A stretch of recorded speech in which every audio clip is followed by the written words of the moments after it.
Well, hello, General Hospital Daily Recap fans. Today's daily recap is for Monday, October the 30th, 2023. Monday, October the 30th. Well, we don't have to wonder what happened. We were wondering in the beginning because the opening scene, it shows Austin sitting at the bar at Charlie's, looking all stoic, you know? And TJ comes in and he goes, I've been looking for you, you know, Dr. Gatlin Holt. We need to talk about your cousin. And Austin's like, I don't want to talk about my cousin. And so then they had a flashback scene.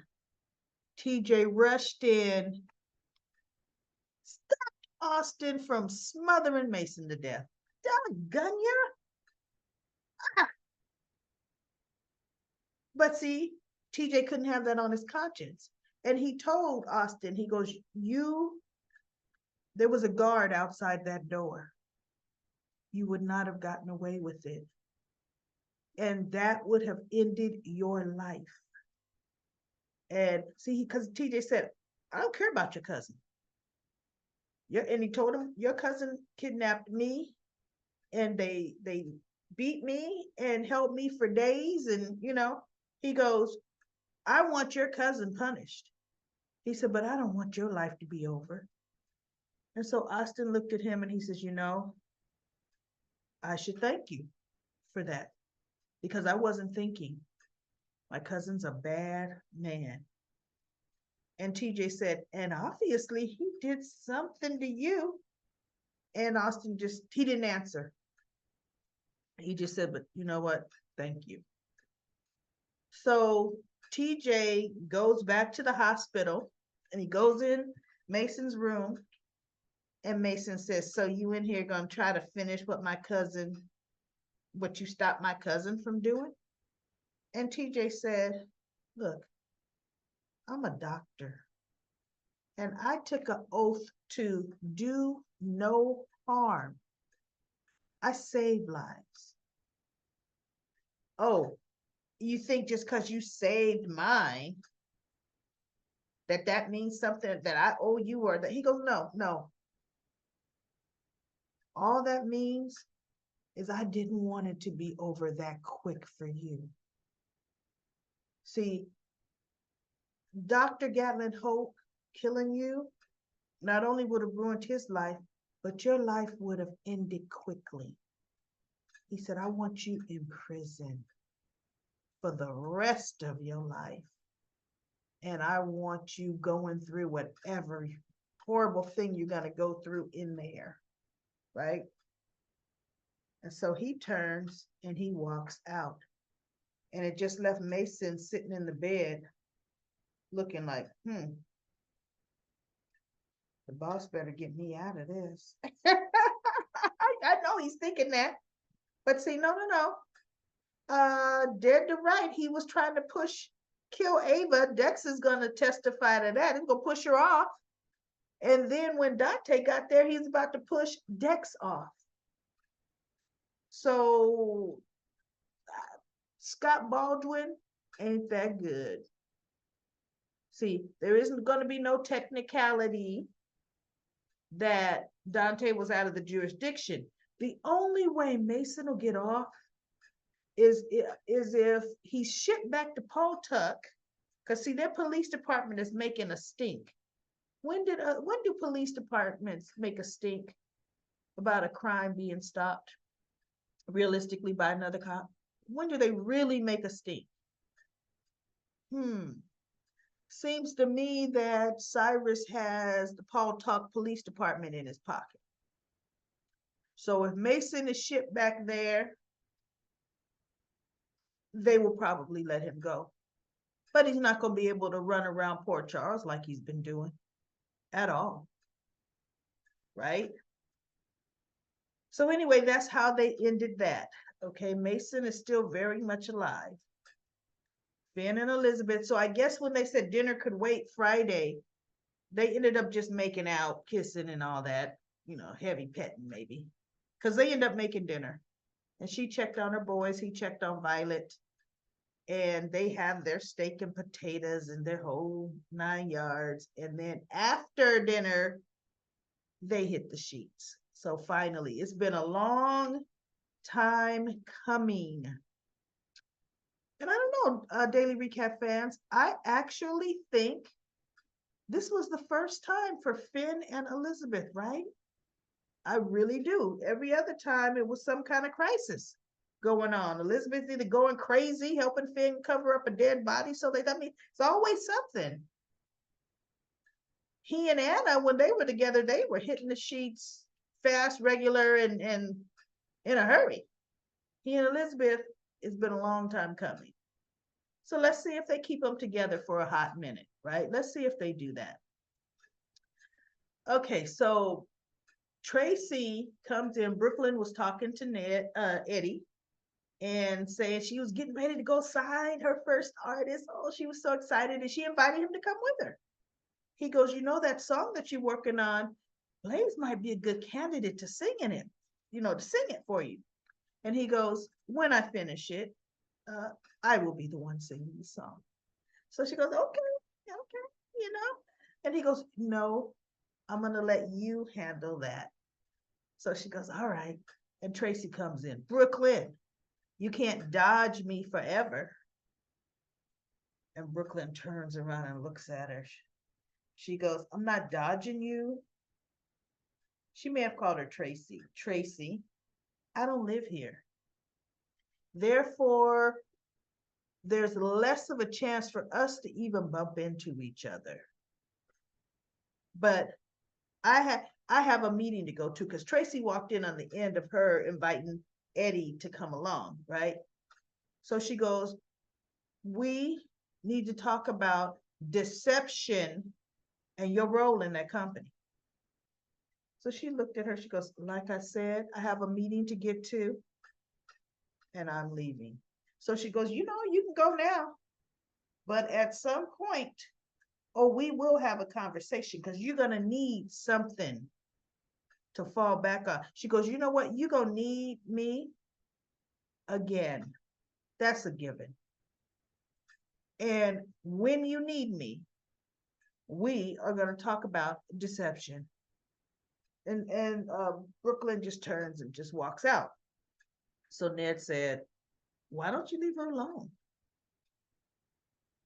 She is happy doing the music business, And Tracy turns her viperous Tracy onto him, right?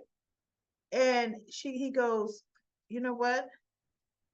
If I wanted advice from she says something about a wannabe, something, she downplays him. She berated him. And because he goes, you're kind of whatever he told her that she was doing to Brooklyn, he goes, and that's really going to work? And Tracy looked at him and she said, it always worked on you. And he just looked at her like, my goodness, what kind of mother are you, right? And so as she's berating him, Olivia walks in. And Olivia says, don't you talk to Eddie like that. And so Tracy looks at her. If you were any kind of a woman, you would have made sure he's committed and having electroshock therapy and whatever other experimental treatment they could do to get him back to his right mind. But no, you are so busy playing into this, he doesn't even have an opportunity to come back, to remember. So Olivia says, I'm going to tell you this, Tracy, I am his wife, and I will never have him committed. She says, against his will. She says, and by the way, the whole electroshock treatment, that's old school. They don't even do that anymore. She goes, but I will not have him put anywhere against his will, nor will I have any treatments authorized on him. He can be whoever he wants to be. So Tracy says something snipey and walks out. And he looked at her and he said, "Thank you." And so she's like, "For what?" He goes, "You defended me. You stood up for me. I really appreciate that." And so she goes, "You know what, Eddie? You are an extremely talented musician. And you're a man with a good heart. You're a special person, Eddie Main." And she looked at him, she said, "But I will never stop wishing my Ned will come back to me. I want my husband back." And she just turned and walked out. And he's just looking. See, I'm thinking they're about to have his memory come back because look, now that Michael knows about Nina, the whole Ned amnesia, you know what I'm saying? We're ready to wrap that up. Bottom line, what's going to happen, because once he does get his memory back, he's still going to remember what he was doing as Eddie. And he's going to remember Olivia accepted him no matter what version of him was put before her. It took her a minute, but that's what makes it so authentic and special. Because, oh, she was fighting hard against it until little Leo showed her the way. Little Leo had to show her the way. And look at what happened, right? So then we have Blaze. She walks into Charlie's and she spots Christina behind that bar. And she comes walking in, and Christina goes, "Well, look who's back." And she goes, "Yeah, I'm meeting Brooklyn. I'm getting ready to sign the contract, so she's going to be my manager." And she goes, "Okay." She goes, "Well, I don't see Brooklyn." She goes, "No, I came early because I wanted to see if you were here." She goes, "Blaze, I don't work every single day here. You could have called or texted me to find out if I was working." She goes, "No. Part of the," she goes, "part of the surprise is finding out. I wanted to see if you were here for myself." And so Christina just looked at her like, "Okay." So Sasha comes in with Sam, and Blaze is like, "Wait a minute. Oh my God. I know who that is. That's the face of deception." And so she goes, "Yeah." So Christina takes her over to Sam and Sasha and introduces her. And Sasha said some very kind words to Blaze, said, "Oh my goodness, I saw you performing at the nurses' ball. You sang with Chase. You were phenomenal." And then she says, "And your career is great, blah, blah, blah." So Sam and Sasha sit down, and Blaze tells Christina, "Look, if Brooklyn gets here, tell her I had to run a quick errand. I will be right back." So she goes to, it was called Cafe something. I'd never seen that little cafe, the name of that little place. But it was all over the windows, Cafe something. It wasn't important enough for me to remember or write it down. And Lucy is there with Martin, being Lucy. I just really don't listen to a thing Lucy says. I just don't. And so Blaze comes in and she goes, "Oh, here, have a seat." And Blaze says, "No, I don't want to sit down because I don't want to belabor this. Thank you so much for the phenomenal offer." Because she's like, "No," but Lucy, before she got there, said, "Nobody even knows if Sasha really wants it." Now, mind you, she hasn't even asked or offered, right? "And I'm going to give it to Blaze anyway. Tracy can't." And Martin said, "Are you sure you want to go that route?" So Blaze comes in and says, "Thank you so much for the offer, but it's not going to be for me. I'm turning you down. Besides, I met the face of deception. I think you need to stick with her."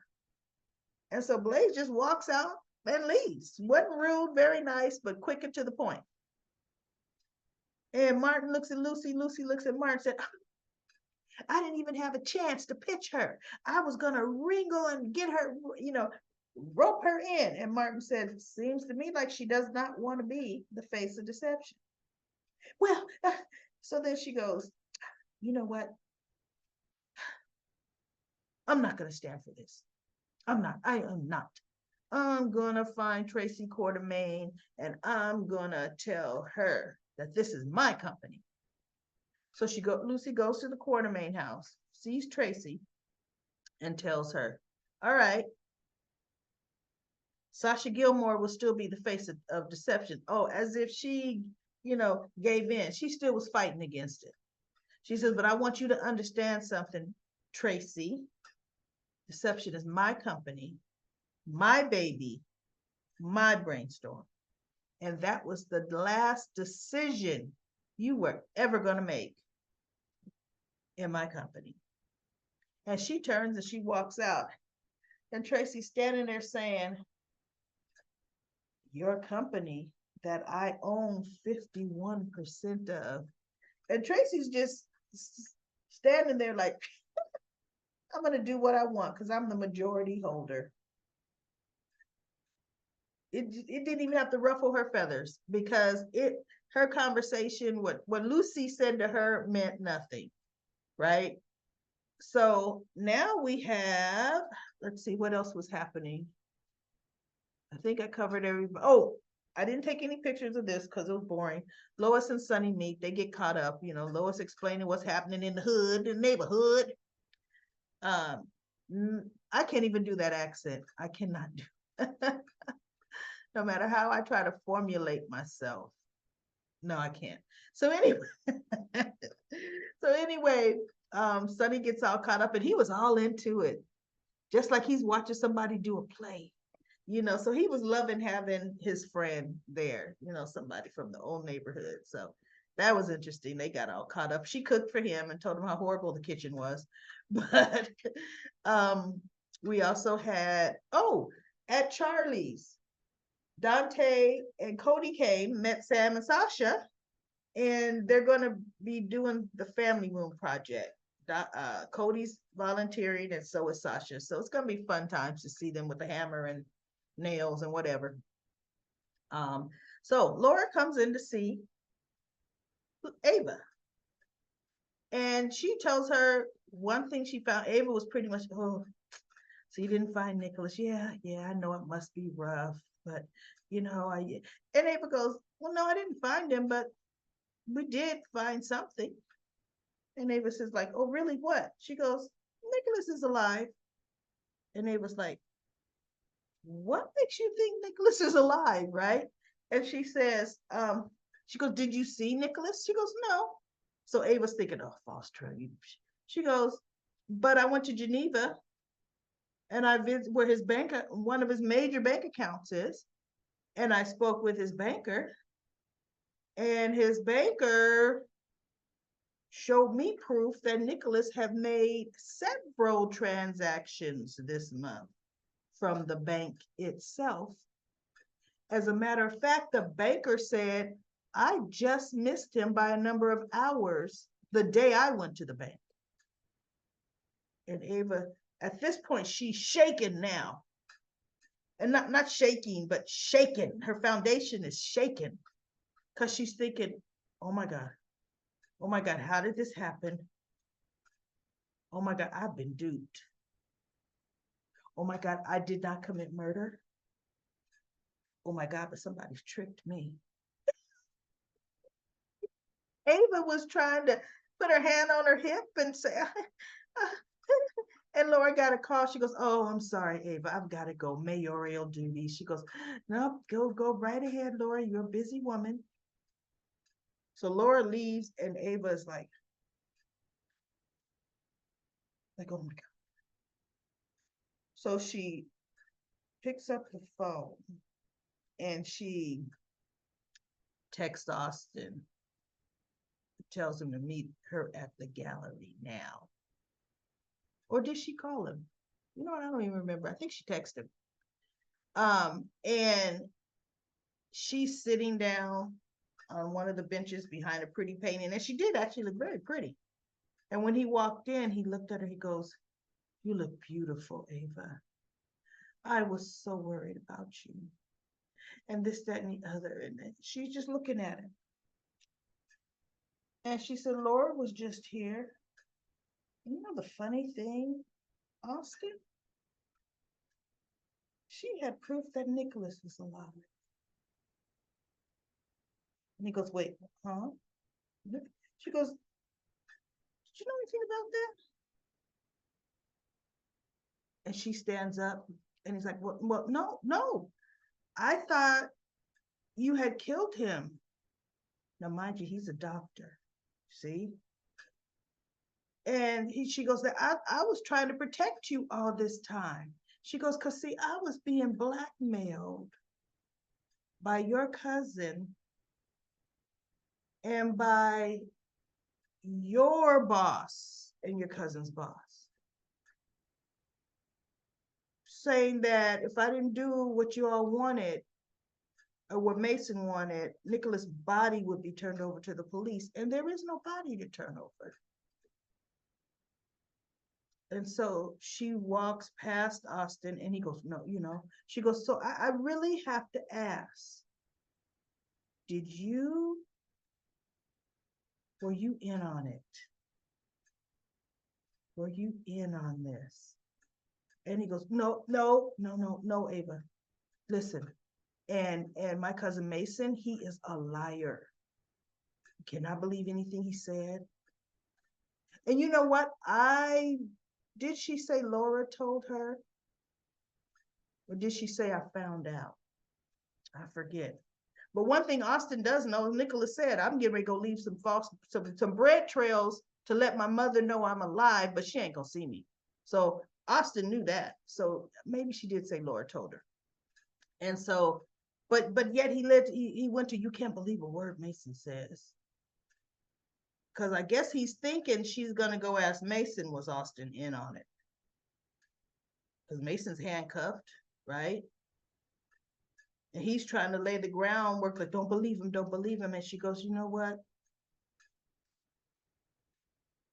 The sad thing is, I really want to believe you. But the way she said it was like, but I know you're lying to me. But I know, because now that I put everything together, see, she's gonna really start putting two and two together, and just how much Austin was, you know, but now look, if you don't do what he says, he's gonna do this, that, and the other. He's gonna see, no, she's gonna know. And I'm wondering, what's Ava gonna do?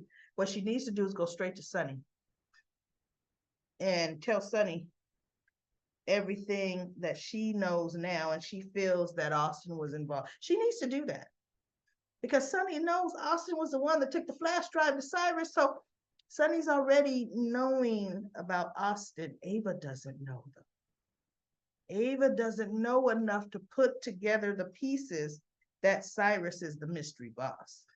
But wait until she does. Wait till she does. All right, that's it today. Nothing else happened. Let's go to comment corner. I'm going to turn on my stopwatch. Here we go. Sabrina says, hi, Daily Recap lady.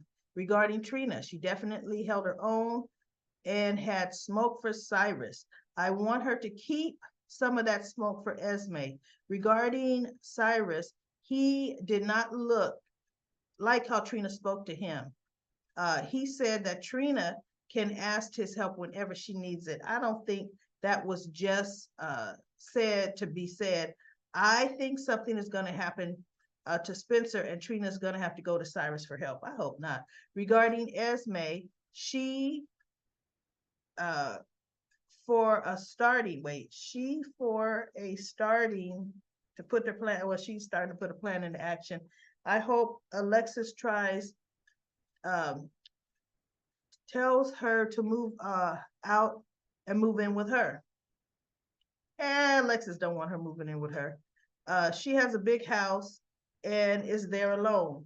But Esme will not want to do that because, like she said, she wants to move out so Spencer really can follow. I know, so Spencer can follow her. She just told Alexa she's having feelings for Spencer so she can go and tell Laura. That might be true.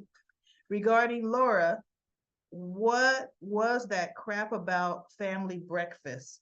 I think that Laura is going to regret pushing Spencer into being nice to Esme. This Esme situation is partly her fault, in my opinion. Me too. Regarding TJ, I hope he does not get caught up in this Mason Austin mess. Just my thoughts. Well, we saw he didn't. He stopped Austin from killing Mason. Another worldly says, how timely is it that Felicia had the money to pay for her mistakes? As we just talked about her being a trust fund baby. I didn't know Felicia was a trust fund baby. NK Rose says Jocelyn's circle of middle class to super wealthy, with Cameron being the exception, but he received a major scholarship and went straight to varsity. And you know what? Portia isn't super wealthy.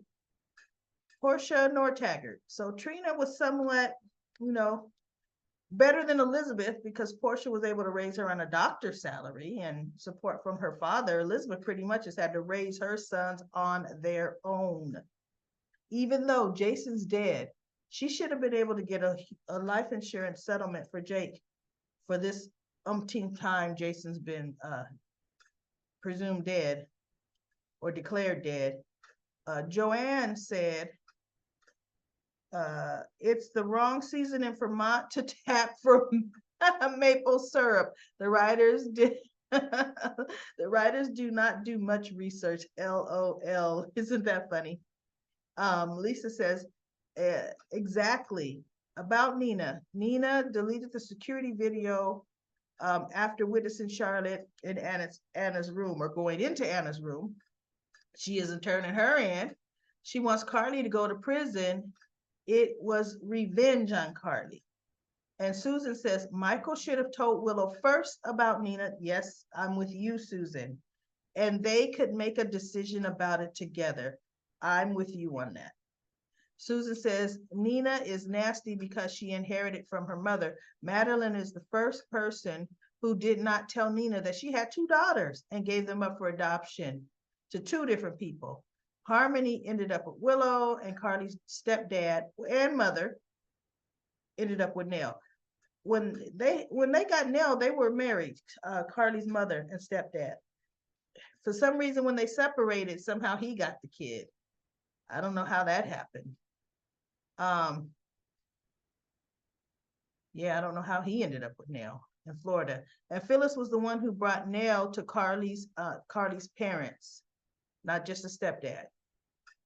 He has been in the character closet for quite a long time. Another worldly says, I appreciate you letting us know Nina has mama running through her psyche. Lucy says, so what is TJ gonna do? P. Merle says, oh no, daily recap lady. My grandmother won't wear the dress Esme had on. I thought that was cute. A little vintage, yes, but cute. I hope Alexis tells Spencer about Esme's unrequited love. This is getting beyond sickening. Ace and Spencer have the same father. It's Morgan and Sonny all over again. This kid is gonna need therapy. Another Worley says, I liked Esme's dress and agree with you on the Morgan repetition. I am, says Willow, knows something is wrong. She never dreams of Harmony going through her cancer treatments, I know. I was thinking about a brain tumor. Nah, I don't think they're gonna have Willow go through not another illness because of her dreams. It's a stretch, but it's a soap, LOL. Ron says, Carly brought down the house in the clip. She had Cyrus looking like a lost puppy when she finished with him. That's the side of Carly Nina can't handle. I am, says Adam has always had a crush on Joss. It's time to introduce more young adults into Jocelyn's group. Trina lit Cyrus up. Cyrus only reads passages that meets his needs. Forgiveness is enforced, and protecting his nephew doesn't make Spencer obligated to him. Cyrus is never going to get the respect he seeks. He is not sincere. At least Sonny has decorum. Another worldly says Cyrus, like Adam in the college student, they're lost boys. They make the base of psychotic characters who become villains. I don't know that I don't know. I think they are going to be turning Adam into a stalker, unfortunate. But I don't think it's going to be too bad. Maurice is not going to want them to really wreck his son's character. And Maurice has a lot to say on General Hospital. Both are desperate and desperate to be loved for who they are no matter what. I am says Selena loves strong women that suit her agenda. Selena told them about the plot against Sonny and Jason. Yes, she did. Selena respects strong women, period. Another worldly says, I am says Carly played the heck out of that mob meeting. Claretta says Sonny offered to buy back Carly's half of the hotel, but Carly refused. Okay, so what? You know what? So what Carly refused? Sonny does so many things that Carly doesn't want or asked him for. He should have just bought it. Period. He should have. That's one of the things Sonny should have done. I don't understand why he did not. Linda says, oh my God, it has to be Alcazar because Alcazar ran guns too. Alcazar has to be pikeman. If I remember correctly, Alcazar left Port Charles because I know the very first Alcazar, which was his brother, he was killed. And then his brother came to town looking for payback to kill Sonny. But what's interesting is who killed Alcazar, Lorenzo's brother, and I forgot what Lorenzo's brother name was. It was Alexis. She was in a drunken blackoutness, and somehow he had her in the snow at a cabin or something, and she stabbed him. And Alexis left him in that snow to die. So if I didn't get that right, daily recap, folks, please tell me what happened, but I'm almost 100% sure it was Alexis that killed the first Alcazar. I really begin to like the Alcazar character too, because he brought danger to Port Charles. The last Alcazar had a big heart too. I liked him with Carly and with Sky. I did too. The first Alcazar was mean and crazy. He was shot and kidnapped. He was shot, then kidnapped Dr. Monica Quartermain to take the bullet out and stitch him up. Crazy.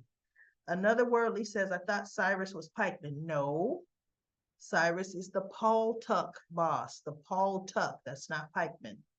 Linda says to another worldly, it's not confirmed if Cyrus is pikeman. Cyrus is not pikeman. Cyrus is trying to get the information from Sonny. Betty was trying to steal the pikeman information. Cyrus is not pikeman. He wouldn't need his own information stolen. And Cyrus can't be pikeman if Cyrus is trying to get information. That's right. Get information on pikeman from Sonny. Remember Betty, Avery's nanny who slapped Ava. Yep, that's right, Linda. Scanonafo says, I always laughed about mob boss Sonny. I imagine that he's selling untaxed cigarettes or unpasteurized milk. LOL. I know we never knew what was he doing? I don't know. And then another worldly laughs. Anne says, Adam is kind of creepy. I think Jasmine is going to have trouble. You mean Jocelyn. Jocelyn is going to have troubles out of him. Sharon says, I bet you're going to need Carly and Ava's help with this appointment needed. She's a waste of time, Nina. Well, I'm going to stand there whining and crying, and she's not gonna be any help. I think you mean as far as with this crisis that's happening with Sonny, you feel that they're going to need Carly's strength and Ava's knowledge with mob life to help. Do they? Might have to band together. Sharon also says, I was just watching those whole episodes on YouTube. They are still good. the episode of the wedding of Jason and Carly, that was great. And the scene of the limo, I know, right before the other two mob bosses got blown up. Sharon also says, I remember Jason that I remember Jason what shot and Carly gave. Oh, she got shot and Carly gave him the blood transfusion. Yeah, Britt was there assisting with that before she left for the meeting. And Brick blew up the shipment in the harbor while the meeting was going on. Yes, it was. And then Sharon also says, uh, so Carly, you should have gotten any nomination for that. Should have gotten a nomination for that episode. She was just off. Well, I'm not gonna say what you said, Sharon. She was bad. Bad meaning excellent, good. A bad behind. I would love to see her and Ava team up once more. And Sonny is very ungrateful for what Carly went through to save him and his darn organization. You know, darn organization. You should have been forever grateful to the nurse who came back to town. I married a something. Call your organization. What nurse? Are you talking about Phyllis? I don't know what that means, Sharon. To be in the hands of Cyrus and protect his kids, meaning Sonny's kids, plus hers, and why Christina is pissing me off kissing Ava's behind. Yeah. Carly did a whole lot to keep everything together, so she sure did. We all love that. All right, that's everybody for Comment Corner, Comment Corner. I will be back tomorrow for another daily recap of General Hospital.